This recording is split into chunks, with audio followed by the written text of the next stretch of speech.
이제 에베소서 1장 두 번째 시간, 예정과 선택을 중심으로 성경 쉽게 읽기를 한번 시작을 해보겠습니다. 에베소서 1장에서 바울은 문안 인사가 끝나자마자 찬송하리로다, 자 이렇게 에베소서 1장을 시작을 했습니다. 1장 전체의 내용은 왜 찬송을 했는가, 왜 찬송을 해야 하는가, 그 이유를 설명을 하는데, 하나님께서 예수님 안에서 우리에게 주신 7개의 신령한 복 때문에 우리는 하나님을 찬송해야 된다. 자 이렇게 이야기했습니다. 우리 한번 7가지가 나와 있는데 여러분 잘 보시면서 따라오시기 바랍니다. 처음에 창세전에 그리스도 안에서 우리를 선택했다. 자 선택이라는 말도 중요하지만 창세전이라는 말이 중요하다, 이 얘기를 했었죠. 두 번째, 그 기쁘신 뜻대로 우리를 예정하셨다. 억지가 아니라는 거죠. 하나님께서 조건이 없는 그 기쁜 마음으로 우리를 예정을 하셨다는 겁니다. 세 번째, 예수 그리스도로 말미암아 자기 아들들이 되게 하셨다. 사실 우리는 이 사탄의 노예, 하나님의 자녀가 아니었죠. 그런데 예수 그리스도로 말미암아 하나님의 자녀가 되게 하시는 특권을 여기서 주셨다는 겁니다. 네 번째, 그의 피로, 예수 그리스도의 피로 말미암아 속량, 우리의 죄를 다 사해 주셨다. 다섯 번째, 그리스도가 하나님이 모든 지혜와 총명을 우리에게 넘치게 하셨다. 예수님 믿는 사람들은 지혜와 총명이 넘치게 된다는 겁니다. 여섯 번째, 그 뜻의 비밀을 우리에게 알리신다. 지혜와 총명을 주신 이유는 계시의 비밀을 알게 하시려고 지혜와 총명을 주셨다는 얘기입니다. 일곱 번째, 약속의 성령으로 쌓인, 우리 이만은 아니래도 우리 한 사람 한 사람을 성령님께서 인치셨다. 너는 내 백성이다, 이렇게 인치셨다. 그래서 찬양해야 된다. 7가지 신령한 복에 대해서 바울이 얘기했습니다. 그런데 한두 가지를 얘기한 것이 아니라 7가지를 얘기를 하다 보니까 우리가 좀 집중을 하고 싶었던 선택과 예정이 도드라지지를 못했던 그런 생각이 듭니다. 아무래도 오늘 예정과 선택에 대해서 살짝 터치를 하고, 우리가 1장을 다 끝내지 못했죠. 그 나머지 부분을 이렇게 해서 오늘 시간을 가지려고 합니다. 사도 바울이 하나님이 그리스도 안에서 저와 여러분에게 주시려고 하는 그 신령한 복은 정말로 중요한 키워드, 창세전이라는 말로 시작을 하고 있는데, 이 이야기는 구약 성경을 뛰어넘는 그 이상을 우리에게 말해주고 있다는 것입니다. 자, 구약 성경은 태초 하나님이 천지를 창조하셨다 이야기가 하죠. 그 전에 어떤 일이 있었는지는 성경 전체 말을 하지 않는다는 겁니다. 그런데 사도 바울이 창세기, 구약에서 이야기하는 이 구약 성경의 창세기 그 이전, 하나님이 창조 전에 저와 여러분들을 예정하시고 선택했다, 그 이상을 이야기하고 있다는 것입니다. 어떤 면에서 바울은 기독교 신앙의 자존감을 엄청나게 높여주고 있다, 이렇게 볼 수가 있습니다. 당시만 해도 유대 나라는 로마의 식민지였습니다. 독립국가가 아니었습니다. 하나님의 나라면 전쟁에서 승리하고 힘이 있어야 되는데 로마의 속국이 되어 있었습니다. 또 성전, 그들의 신앙의 중심인 성전은 정통 유대인이 아닌 에돔 사람, 이 헤롯이라는 왕이 성전을 증축을 했습니다.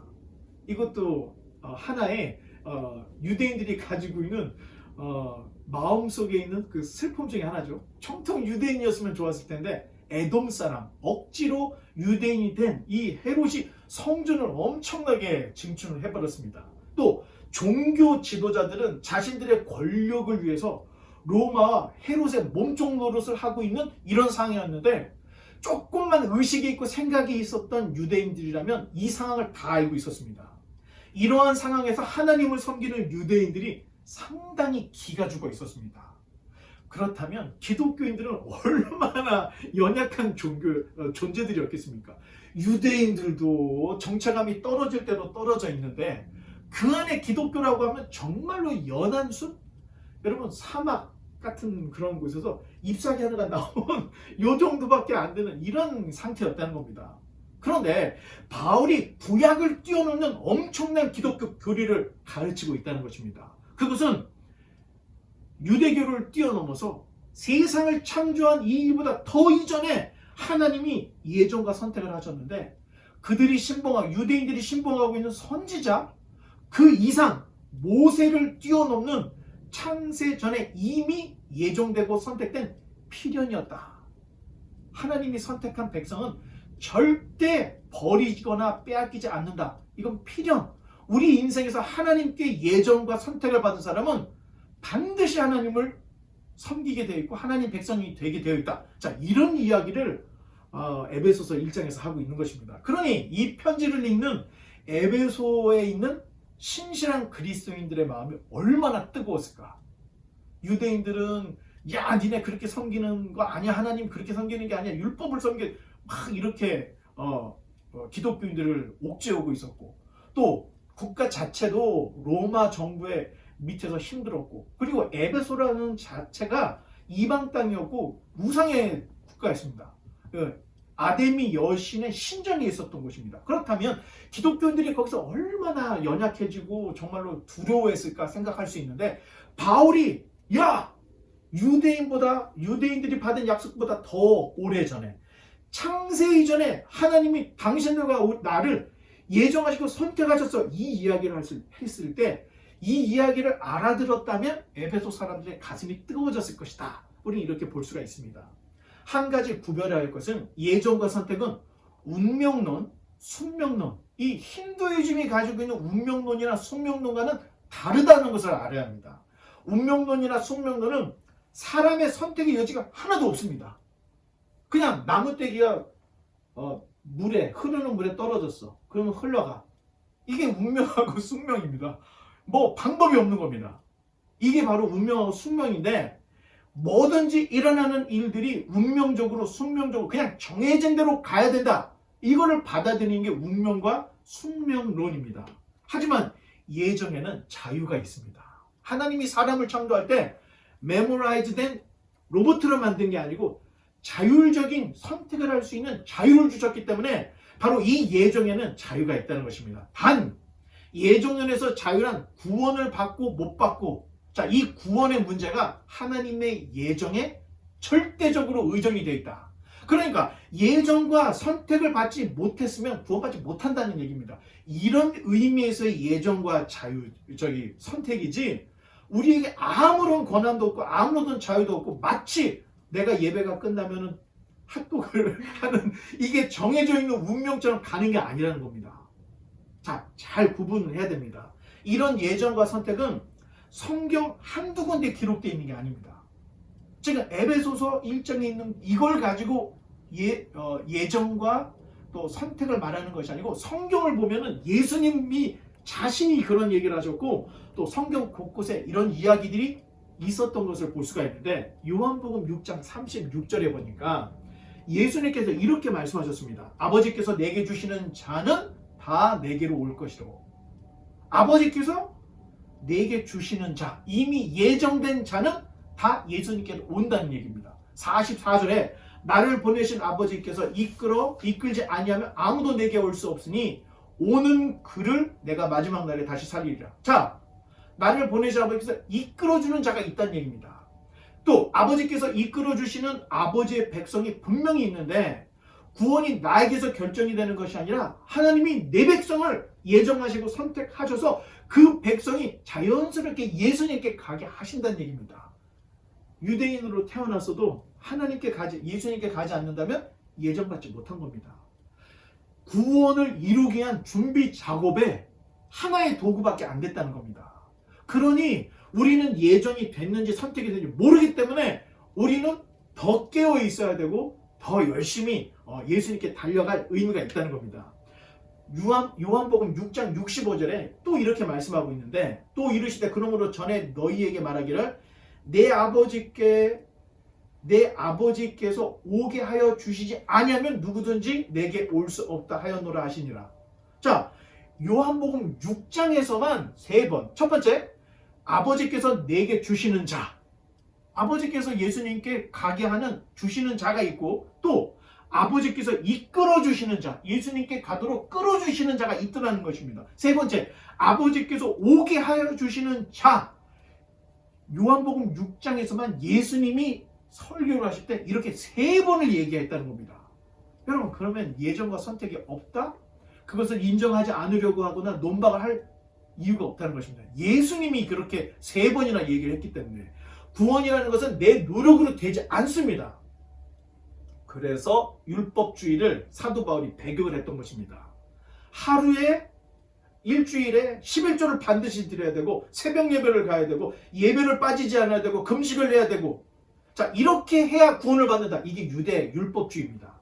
그런데 이렇게 금욕주의 아니면 공로주의 이런 것으로는 구원받을 수 없다는 겁니다. 하지만 여러분 정말로 중요합니다. 여러분들이 이 구분을 하면 예정론을 거의 헷갈리지 않게 받아들일 수 있는데 구원을 받은 후에 자 구원받기 이전 내가 구원받으려고 노력한다는 것은 있을 수 없다는 겁니다. 예정이 돼 있어야 구원받을 수 있기 때문에. 하지만 예정받은 하나님의 백성들이 구원을 받은 후에 하나님의 영광을 위해서 감사함으로 혹은 상급받기 위해서 바울처럼 착하고 충성되게 봉사하고 섬기는 것은 구원과 관계는 없지만 마땅히 구원받은 사람이 행할 바다. 구분을 잘 할 수 있어야 됩니다. 구원받기 위해서 예배드리는 것이 아니라는 것입니다. 구원받기 위해서 무엇인가 금욕을 하고 공적을 쌓는 것이 아니라는 것입니다. 구원받은 백성이 구원을 받은 후에 하나님의 영광을 위해서 섬기는 것. 자, 이 구분을 앞뒤 구분을 하지 못하면 예정을 왜 해야 되지? 자, 헷갈리게 된다는 것입니다. 자, 계속해서 요한복음 6장 65절에 누구든지 아버지께서 내게 오게 해주셔야 나에게 올 수 있다. 자, 예수님이 사람들이 이렇게 설교를 했습니다. 그랬는데 66절로 넘어가니까 그때부터 그의 제자 중에 많은 사람이 떠나가고 다시 그와 함께 다니지 아니하더라. 자, 이때가 어느 때였냐면 오병이어 기적이 있고 난 후였습니다. 생각해보세요, 여러분.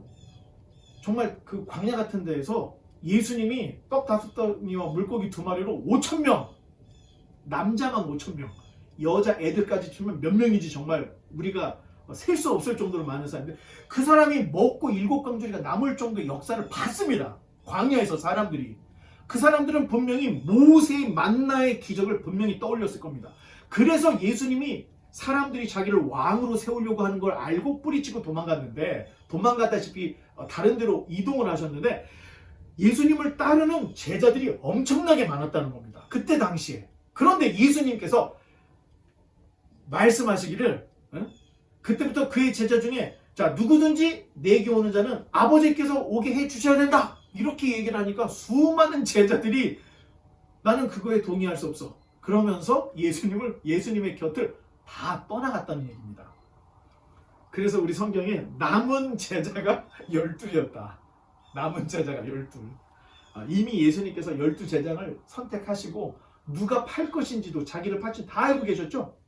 그런데 이런 과정들을 자세히 보면 이 예정론을 우리가 어떻게 받아들이느냐가 우리의 구원이 결정이 난다는 겁니다.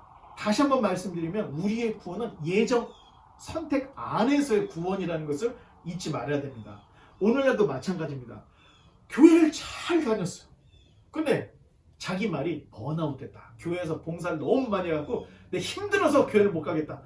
내가 다른 데는 모르겠지만 교회 가서 상처받고 내가 교회를 못 다니겠다. 자, 이렇게 해서 교회를 떠나는 사람들이 굉장히 많은데 떡을 줄 때야 좋았지만 이제 떡을 주지 않게 되면 사람들이 다 떠나게 되더라는 것입니다. 이런 것들을 볼 때는 교회를 잘 다니다가 중간에 떠난 사람들은 어떻게 보면 예정과 선택이 있던 사람이 아니었다.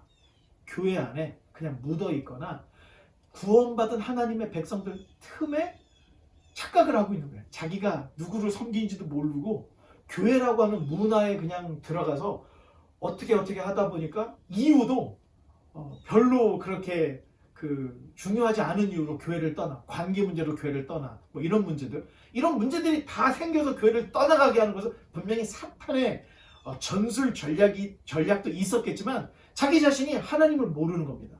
지혜가 부족해서 말씀을 깨닫지 못해서 진정한 하나님, 우리를 예정하신 그 하나님 모르기 때문에 떠난다는 얘기입니다. 여러분 그냥 참고만 하시라고 말씀을 드립니다. 신비주의자 중에 스웨덴버그라는 사람이 있는데 요즘은 이 사람의 이름을 스덴볼이라고 이렇게 얘기를 합니다. 이 사람이 원래는 수학자였고 과학자였습니다. 처음부터 종교인이 아니었다는 이게 굉장히 중요합니다. 이 사람은 머리가 굉장히 비상한 수학자였고 과학자였는데 18년 동안 유체 이탈을 통해서 천국을 수차례 오가면서 자기가 책을 기록했습니다. 요즘 4, 5세계 전생 내세에 대한 연구들이 계속해서 가속화되고 있습니다. 왜? 앞으로 초과학 시대가 열어질 겁니다. 과학을 뛰어넘어서 종교로 가느냐? 그게 아닙니다. 과학을 뛰어넘는 슈퍼네이처, 아주 신비한 것을 추구하는 초과학 시대가 이제 시작이 되는데 4, 5세계 전생 내세 이런 연구들이 굉장히 지금 본물을 이루고 있는데 베스트셀러 중에 한 권은 꼭 이런 책들이 나와 있습니다. 자, 그런데 그쪽 분야에서 이 스탠버리, 이 스웨덴 북의 책이 입문서이고 참고서 때는 교과서가 될 때도 있습니다. 그 책 내용에 이런 내용인데 전에도 한번 말씀드렸습니다. 지옥으로 가는 길은 늘 북새통이지만 천국은 늘 한산하더라. 자, 이 사람이 이렇게 쓰고 있습니다. 그런데 천국으로 걸어오는 한 사람을 발견했습니다. 그래서 이 스웨덴 북이 너무 기대돼서 천국 백성이 한 사람 생기는구나. 그랬는데 이 사람이 천국 문 앞에서 천국을 이렇게 한참 보더니 실망한 표정으로 그냥 자기 발로 지옥으로 가더라는 것입니다. 그래서 스웨덴 이 스탠버리가 하도 이상해서 막 달려가서 이 사람을 세우고 아니 여기가 천국인데 어디를 가냐고 이 얘기를 했더니 천국이 내가 생각했던 것하고 너무 틀리다. 차라리 지옥이 나한테 맞는 것 같아요. 그러면서 자기 발로 걸어가더라는 것입니다. 또 한 가지 에피소드가 있습니다. 한 사람이 지옥을 갔는데 이건 성경 얘기가 아닙니다. 여러분 헷갈리면 안 됩니다. 스탠버리의 그 책을 여러분 인용하는 거니까 구분을 해야 됩니다. 한 사람이 지옥에 갔는데 그 지옥에서 몸부림을 치면서 억울해 그러더라는 것입니다. 그래서 이 사람을 잡아다가 천국에 딱 데려다 줬더니 다시 지옥으로 가고 싶다고 해서 보내줬다고 합니다. 이 스탠버리에 따르면 이 천국이라는 곳은 우리가 1층천, 2층천, 3층천 이렇게 생각을 하는데 그런 개념이 아니라 천국 전체가 다 하나님의 빛 가운데 있는 곳인데 가장 하나님과 가까운 것이 가장 빛나는 부분인데 거룩하고 또 이 거룩한 사람들이 이 하나님 가장 가까이 있다. 그리고 조금 못한 사람, 부류의 사람들이 그 천국 백성이 그 다음에 이렇게 있더라는 이야기를 하고 있습니다. 하나님 앞에 가까이 가면 갈수록 자기의 흠과 점이 보이더라는 것입니다. 그래서 부끄러워서 이 땅에서 거룩하고 영화로운 삶을 살지 못했던 사람이 구원을 받았어. 이 사람은 하나님 최 가까이 갈 수가 없다는 겁니다. 예수님의 이름으로 우리가 구원을 받기는 했는데 자기 몸에 있는 이 흠과 점 때문에 그것이 드러나니까 하나님 앞에 갈 수 없고 자기가 알아서 2단계, 3단계로 멀리 떨어져 있더라는 것입니다. 굉장히 일리가 있습니다. 그리고 우리가 번역을 하는데 이 사람이 천국을 멀리서 봤더니 사람의 형상이더라는 겁니다. 그래서 교회를 예수님이 교회의 머리, 그 다음에 교회가 그분의 몸이라고 했던 이야기를 자기가 깨달았다. 이런 이야기를 이 스탠버리가 쓰고 있습니다. 이거는 신비주의자의 이야기니까 여러분 그냥 참고만 하시면 될 것 같습니다. 또 참고를 한 가지를 더 얘기하면 전생 내세에 대한 이야기가 성경에는 많지 않습니다. 여러분 이것을 잃어버리면 안 됩니다. 천국에 윤회를 했다 이런 얘기 말 자체가 없습니다. 4, 5세계에 대한 이야기는 예수님이 비유를 들어서 이야기를 해줬던 내용이 조금 나오고 그 다음에 여러분 우리가 그렇게 가고 싶은 천국은 요한계시록에 나와 있는 게 다입니다. 그러면 우리가 가지고 있는 정보가 그렇게 많지 않다는 것은 어느 정도는 알고 있어야 되는데 이것이 내 마음의 교리 시간에 다 터치가 될 겁니다. 하나님의 영광의 빛에 가까울수록 정말로 거룩한 그의 백성들이 주님 앞에 가까이 가게 된다. 그러니 여러분 이 땅에서 우리가 어떻게 살아가야 할까? 겨우 교회에 다니고 겨우 복음을 깨달은 정도로는 우리가 분명히 만족한 이러한 그 기쁨을 얻을 수 없을 텐데 성경이 나와 있어요. 바울이 공력이 다 불탈 거라는 거예요. 어떤 사람은 지푸라기로 집을 만들고 어떤 사람은 은으로 만들고 금으로 만드는데 하나님께서 불로 쫙 그려봤을 때 나무떼기로 만든 사람은 하나도 가질 게 없는 거예요. 자, 성경에 금면류관 또 면류관이라는 말 나오죠? 여러분 생각해 보세요. 여기서 하나님의 영광을 위해서 열심히 이야기했던 베드로나 바울이나 우리나 똑같이 취급을 된다면 이건 하나님의 공의에 맞지 않다는 것입니다. 자, 그런 의미에서 여러분들이 알고 있으면 좋습니다. 또 요한복음 10장으로 이제 넘어가서 보면 27절에 예수님께서 말씀하시기를 내 양은 내 음성을 들으며 나는 그들을 하며 그들은 나를 따르느니라. 그렇게 기적을 보고 감동의 예수님의 메시지를 들었음에도 불구하고 결국 믿지 않고 돌아가는 이유는 내 양이 아니기 때문에 돌아가더라. 이렇게 봐야 한다는 것입니다. 그러나 주님의 음성을 듣고 주님을 따르는 자들, 즉 주님의 양들은 주님께서 28절에 내가 그들에게 영생을 주노니 영원히 멸망하지 아니할 것이요 또 그들을 내 손에서 빼앗을 자가 없느니라. 이렇게 예수님이 말씀을 하고 있는 것을 볼 수 있습니다. 예수님의 양, 창세전에 예정되고 선택된 하나님의 백성들에게는 영원히 시들지 않는, 영원히 죽지 않는 영원한 생명이 약속이 되어 있다. 우리가 알 수가 있습니다. 그러니 여러분 전도할 때 예수 이름에 능력이 있습니다. 예수님 믿으면 안 될 일도 되고 형통의 복을 받습니다. 자, 여러분 이런 얘기를 함부로 하면 안 됩니다. 이런 이야기들은 구약 이스라엘 백성에게 주신 약속들, 그리고 예수님으로 인해서 받은 복을 적당히 뒤섞어서 우리가 만들어낸 아이디어라는 것입니다. 어디 성경 어디에도 예수님께서 나를 믿는 자가 이 땅에서 잘되고 부자로 살 것이다 이런 얘기를 한 적이 없다는 것입니다. 그럼에도 불구하고 전도를 할 때 너 마음이 슬프냐? 그러면 교회에 나가. 예수님 믿으면 네 마음이 평안해지고. 그런데 예수님 믿는 사람 중에서도 자살하는 사람이 있습니다. 그걸 어떻게 얘기를 할 겁니까? 자기가 책임지지 못할 얘기를 하면 안 된다는 얘기입니다.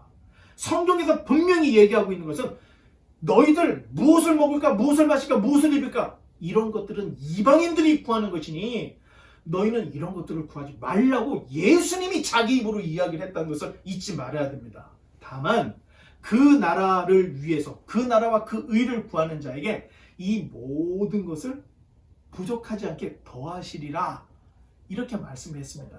그러니 여러분 우리가 암송하는 주기도문 중에 일용할 양식을 주옵시고 예수님 믿는다고 저절로 먹을 것이 떨어지는 게 아니란 얘기입니다. 자, 이런 것들 우리가 잃어버리지 말아야 됩니다.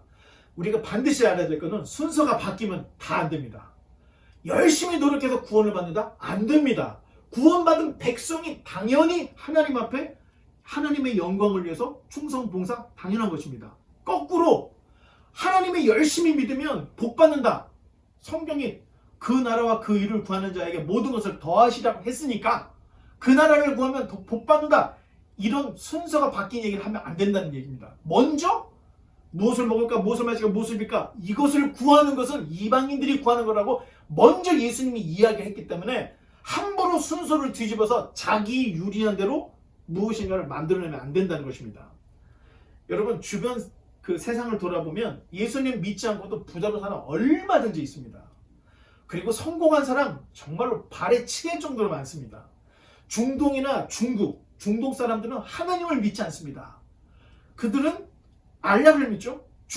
중국은 공산주의 국가이기 때문에 종교를 인정하지 않습니다. 그런데 중동이나 중국의 부자들의 이 호화로움은 우리가 상상하지 보지도 못할 정도의 이런 부를 가지고 있습니다. 그러한 부와 성공은 예수님을 믿지 않아도 이룰 수가 있습니다. 기독교를 마치 부자되고 성공하는 이상한 이 기복적인 신앙으로 깎아내려서는 안 된다는 것을 여러분들에게 이야기를 하는 것입니다. 여러분 돈을 많이 벌고 싶습니까? 잠도 깽겨. 여러분 돈 많이 벌고 싶어요? 네. 방법은 하나입니다. 남들 자는 시간에 일하고 남들 쉬는 시간에 일하면 당연히 돈 많이 벌어줄 수 있습니다. 남들 놀 때 열심히 공부해서 전문직을 가지면 엄청나게 돈도 많이 벌을 수 있습니다. 반드시 예수님을 믿어야 부자 되고 성공된다. 자, 이런 생각들을 빨리 버려야 한다는 것입니다. 세상에 그런 사람들이 넘쳐나죠. 예수님을 안 믿고도 부자가 되는 사람. 그러니 기독교 신앙이 너무 복 받는 곳으로 가면 안 되는데 복의 가치가 혼선이 생길 때 이런 문제가 있다는 것입니다. 예수님이 말하는 복과 우리가 구하는 복이 다르기 때문에, 자, 이걸 좀 더 와전을 시켜볼까요? 우리가 생각하는 순금으로 도배된 천국, 그것과 하나님이 우리에게 말씀하시는 다스림과 통치, 하나님의 다스림과 통치가 천국이다 라고 하는 개념, 다 이것들이 우리가 가지고 있는 이 땅에서 우리가 가지고 있는 이 가치의 이 필터를 통해서 신앙을 보게 되면 기독교도 샤머니즘으로 갈 수 있습니다. 기독교도 철학으로 빠져버릴 수가 있다는 것입니다. 그러니 성경을 가까이에서 좌로나 우로나 치우치지 말아야 됩니다. 영생, 즉 영원한 생명이 하나님께서 저와 여러분들에게 주시려고 하는 진정한 복입니다. 우리 제이스회 때 얘기했죠? 죽음 앞에서는 다 겸손해진다. 여러분, 얼마 전에 좀 스티븐 잡스도 글들을 보니까 죽기 전에 내가 이렇게 죽을 거라면 가족들과 좀 더 시간을 보낼 걸 막 이렇게 후회하고 죽었다는 얘기를 하는데, 여러분, 죽을 때는 모든 사람들이 자기가 여기서 누렸던 것을 하나도 갖고 갈 수가 없습니다. 하나도. 스티브 잡스가 만들었던 이 아이폰도 갖고 갈 수가 없어요. 거기는 아무것도 갖고 갈 수가 없는 거예요. 그런데 주님께서는 우리에게 너희가 이 땅에서 죽으면 죽는 것으로 끝나는 것이 아니라는 것입니다. 영원한 생명, 영생을 너희에게 주시려고 택하시고 우리에게 복을 주셨다. 자, 이 얘기를 하고 있다는 것입니다. 복의 개념이 바뀌어야 된다는 것입니다. 오늘날 이단들, 유사 기독교인들이 기승을 정말로 많이 부리고 있습니다. 신앙생활 하다가 이단 사이비에 빠진 이들이 너무나도 많은데 주님의 양이 아니기 때문에 이단 사이비로 빠지는 것입니다. 또 한 가지 제가 말씀을 드리면 성경을 몰라서 자꾸 이단 사이비로 빠지는 겁니다. 주님께서 말씀하시기를 그들, 즉 내 양을 내 손에서 뺏을 자가 없다. 예수님이 그렇게 말씀하셨습니다. 그러면 교회 잘 다니다가 이단 사이비로 빠진 거는 사탄에게 예수님이 양을 빼앗긴 것일까요? 그건 아니라는 것입니다. 좀 더 읽어보면 29절에도 그들을 주신 내 아버지는 만물보다 크심에 아무도 아버지 손에서 빼앗을 수 없느니라. 아니, 예수님만 빼앗기지 않는다는 얘기 하신 것이 아니라 하나님도 내 자녀를 빼앗기지 않는다. 이 얘기를 29절에 또 하고 있습니다. 하나님이나 예수님이 양을 빼앗긴 것이 아니라 다만 주님의 양이 아니기 때문에 스스로 걸어 나간 것이다. 이렇게 봐야 한다는 것입니다. 혹시 신앙생활 잘하다가 이단으로 빠지신 분들이 있으면 여러분, 제가 경험해 본 결과 무슨 말을 해도 안 들어옵니다. 정말 무슨 말을 해도 안 들어요. 그런데 우리가 기도를 해야 될 필요는 있습니다. 만약에 하나님께서 긍휼히 여겨주시고 그 사람이 예정된 사람이면 그 중에서도 간혹 돌아오는 사람들이 있습니다. 자, 이거에 희망을 걸고 우리가 계속해서 기도를 해야 됩니다.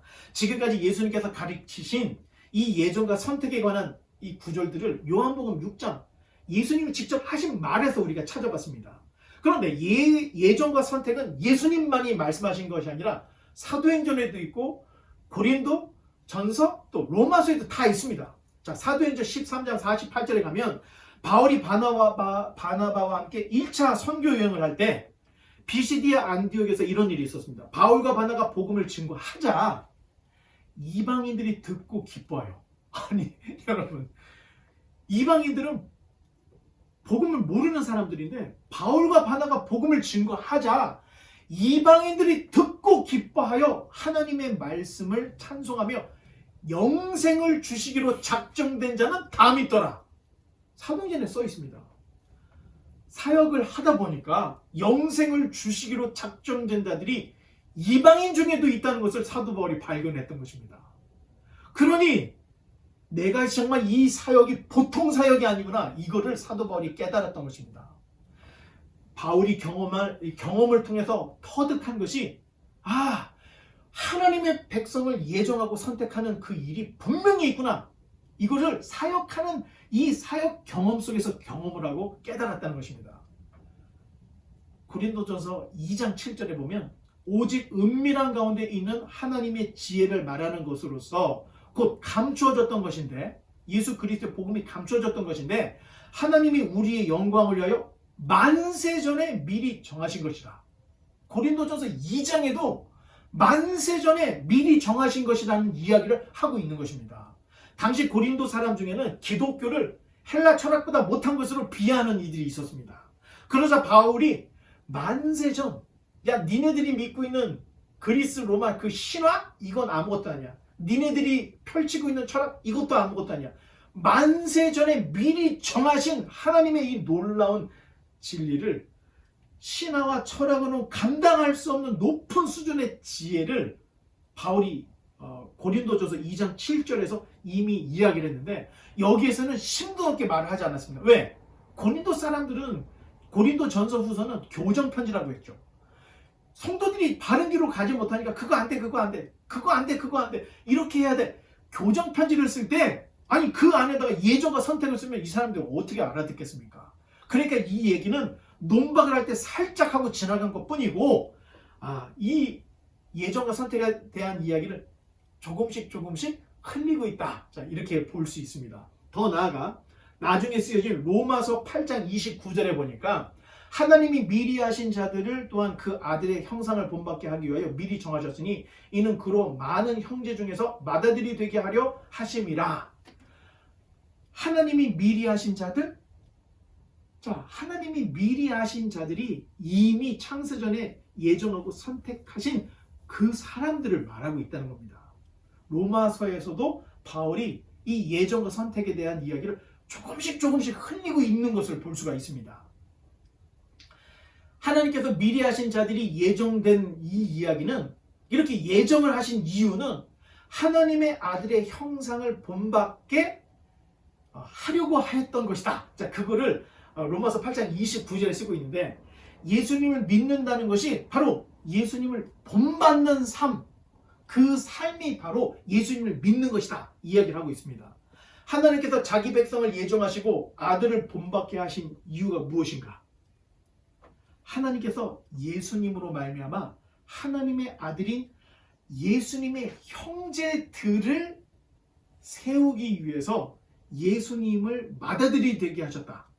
우리가 예수님을 독생자라고 하죠. 독생자라는 것은 독자, 하나밖에 없는 아들을 말합니다. 그런데 바울이 우리가 예수님을 믿어서 예수님을 본받는 자가 되면 예수님의 동생 형제들이 된다. 자, 이 얘기를 바울이 하고 있다는 것입니다. 30절에 또 미리 정하신 그들을 또한 부르시고 부르신 그들을 또한 의롭다 하시고 의롭다 하신 그들을 또한 영화롭게 하셨다.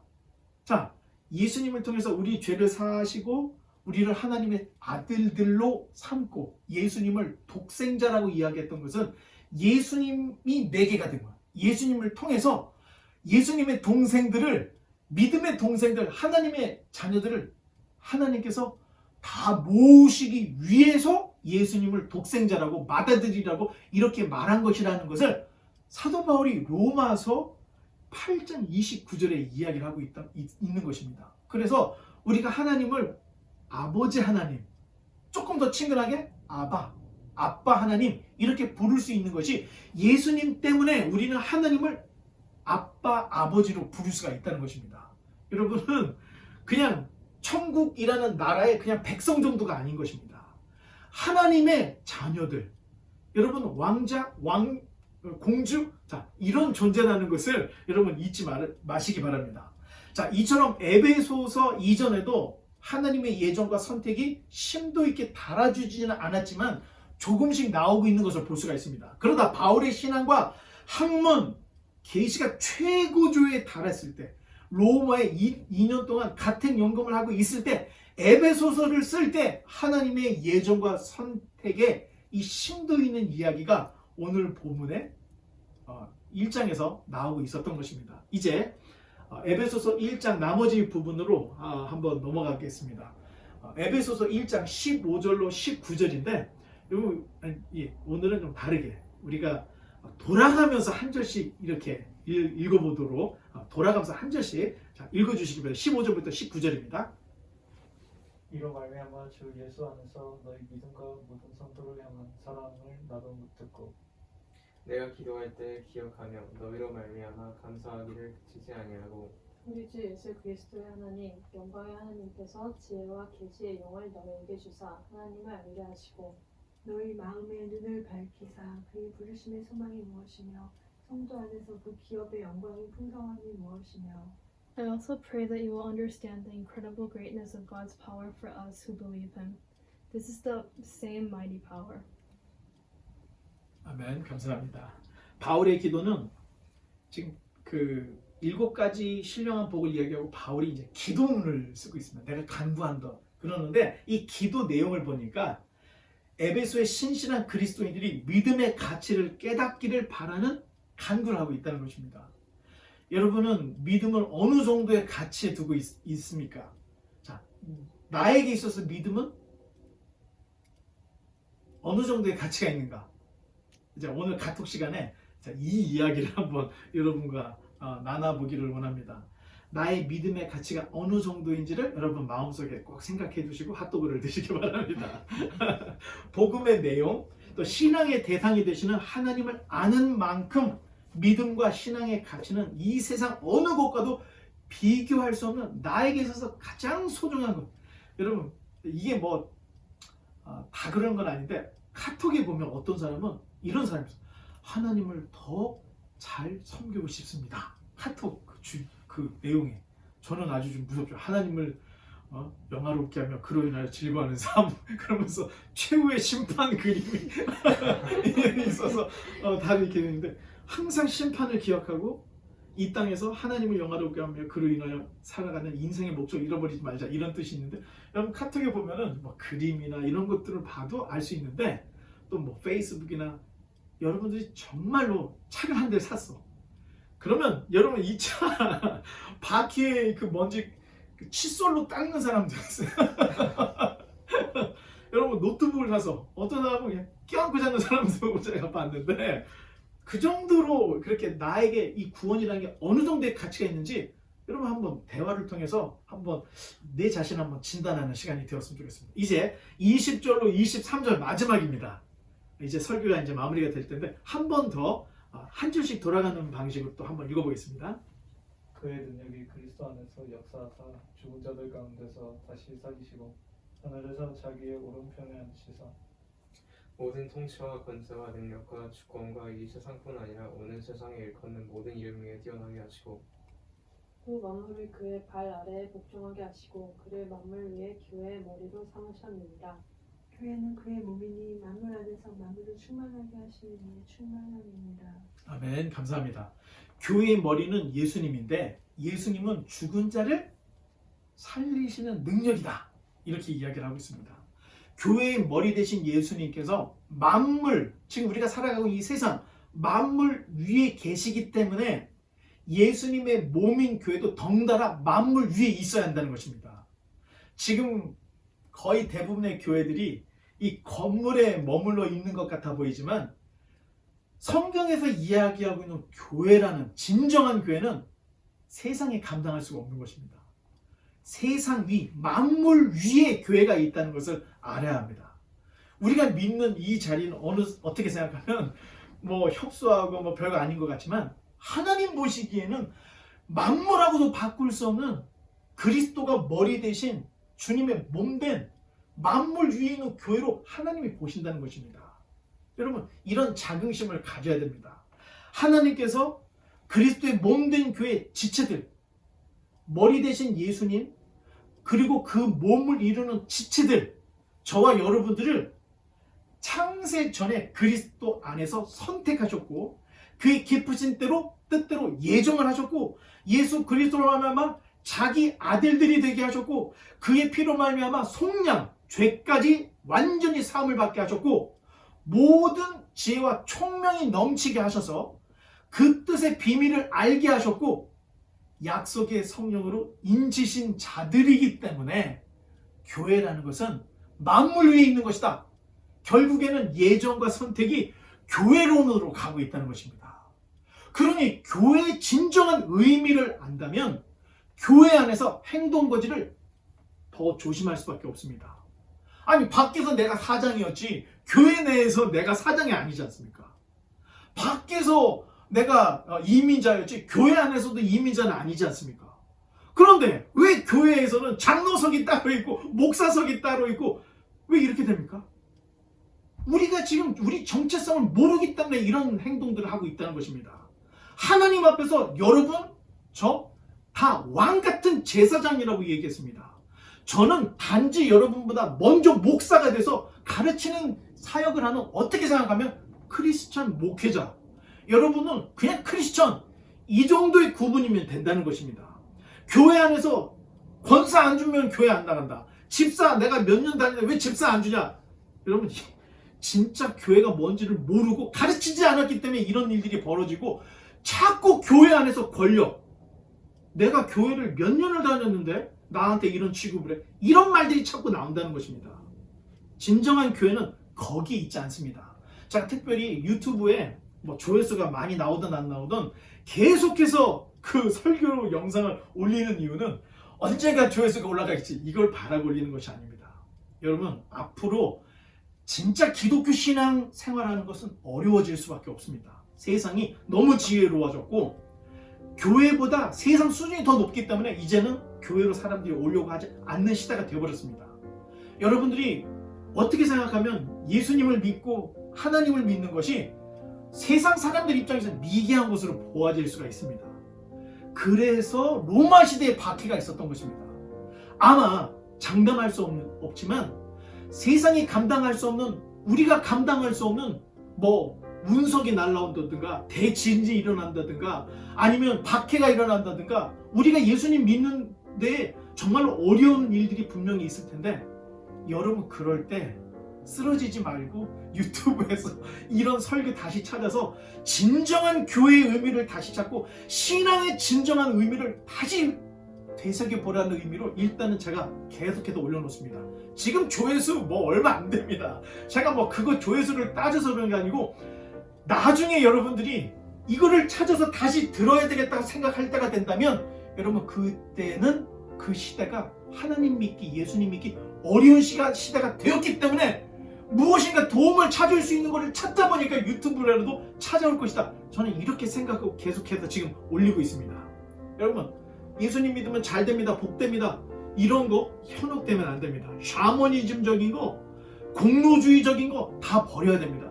성경 안에서 말하고 있는 진정한 교회의 모습을 찾아가야 돼야 된다는 것입니다. 이제 말씀의 결론을 맺겠습니다. 주님께서 말씀하시기를, 얘들아 소금이 맛을 잃으면 어떻게 되지? 예수님이 이런 말씀을 하셨습니다. 여러분 소금 여러분 그 요리를 해보면 아는데 아무리 많은 재료를 넣어도 간이 맞지 않으면 끝장난 겁니다. 맛이 없어, 맛이 없다 이렇게 얘기해 다.